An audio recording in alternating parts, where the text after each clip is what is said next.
జగన్మోహన్ రెడ్డి క్రైస్తవుడు కాబట్టి ఈ కల్తీ లడ్డు అనే వ్యవహారాన్ని ప్రజల్లోకి తీసుకుని వెళ్ళి హిందువులైనా హిందూ దేవుళ్ళైనా ఈయనకి గౌరవం లేదు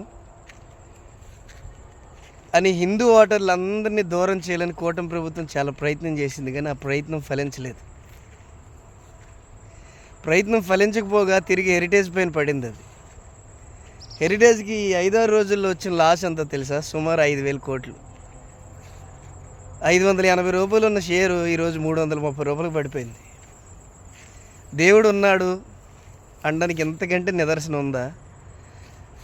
ఒక అబద్ధాన్ని నిజం చేసి ప్రజల్లోకి తీసుకుని వెళ్ళాలని కూటమి ప్రభుత్వం ఎంత ప్రయత్నం చేసినా దేవుడు అనేవాడు జగన్మోహన్ రెడ్డికి అండగా ఉన్నాడని ఇంతకు మించి ఏం చెప్పాలి? జగన్మోహన్ రెడ్డి ఈ లడ్డు వ్యవహారం కారణంగా వైఎస్ రాజశేఖర రెడ్డి గారి మీద ఉన్న 25 సంవత్సరాల నిందని ఒక్క ప్రెస్ మీట్లో తుడిచాడు.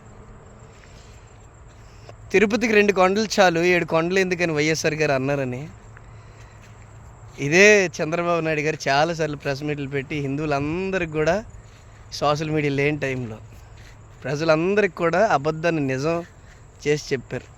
ఈరోజు నువ్వు చేసిన చండాలం నీ మెడకే చుట్టుకుంది.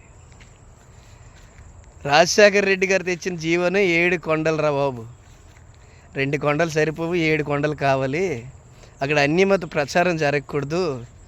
అసలు టీటీడీకి ప్రత్యేకంగా ఒక భక్తి ఛానల్ ఉండాలని జీవోలు తీసుకొచ్చిందే రాజశేఖర రెడ్డి అని ఈరోజు చాలా విజయవంతంగా ప్రజల్లోకి తీసుకుని వెళ్ళగలిగాడు జగన్మోహన్ రెడ్డి. నిజంగా రాజశేఖర రెడ్డి గారిని ఈరోజు బ్రతికుంటే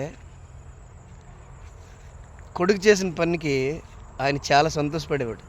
ఎందుకంటే ఆయన హయాంలో కూడా ఆయన సీఎంగా ఉన్నప్పుడు కూడా దీన్ని ఆయన సక్సెస్ఫుల్గా ప్రజల్లోకి తీసుకొని వెళ్ళలేకపోయాడు.